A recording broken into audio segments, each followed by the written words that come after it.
2/3 বেশি আসনে বিএনপি বিজয়ী হয়েছে। এর আগের অনেক নির্বাচনে আরও অনেক বেশি প্রাণহানি হয়েছে, অনেক বেশি ক্ষতিগ্রস্ত হয়েছে মানুষ, অনেক বেশি রাষ্ট্রীয় সম্পদ হানি হয়েছে।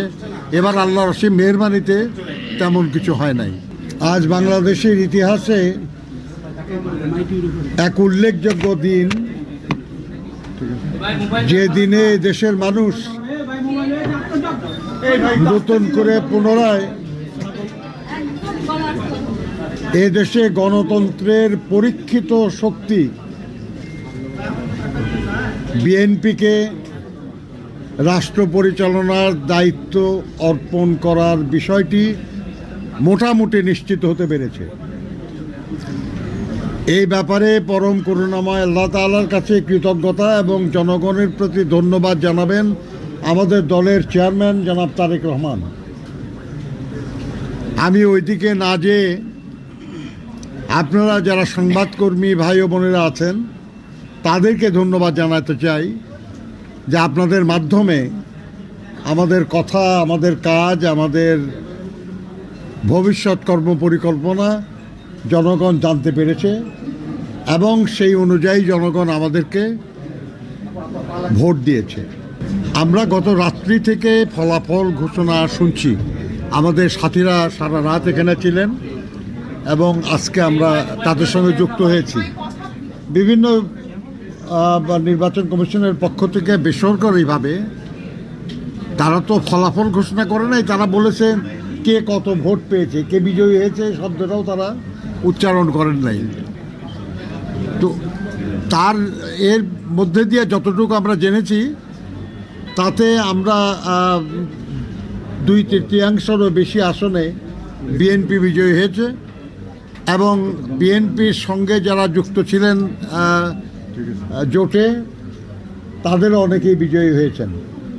কাজে আমরা মনে করি যে এর মাধ্যমে জনগণ আগামী 5 বছর বাংলাদেশের জনগণের কল্যাণের দায়িত্ব তারা বিএনপি এবং বিএনপির নেতা জনাব তারেক রহমানের উপর অর্পণ করেছেন।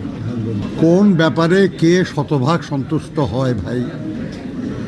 শতভাগ সন্তুষ্টি তো খুব কঠিন ব্যাপার। কতটুকু সন্তুষ্ট? মোটামুটি, কারণ আল্লাহর অসীম মেহেরবানি যে এর আগের অনেক নির্বাচনে আরও অনেক বেশি প্রাণহানি হয়েছে, অনেক বেশি ক্ষতিগ্রস্ত হয়েছে মানুষ, অনেক বেশি রাষ্ট্রীয় সম্পদ হানি হয়েছে। এবার আল্লাহর অসীম মেহেরবানিতে তেমন কিছু হয় নাই। এটা খুব গুরুত্বপূর্ণ বিষয়।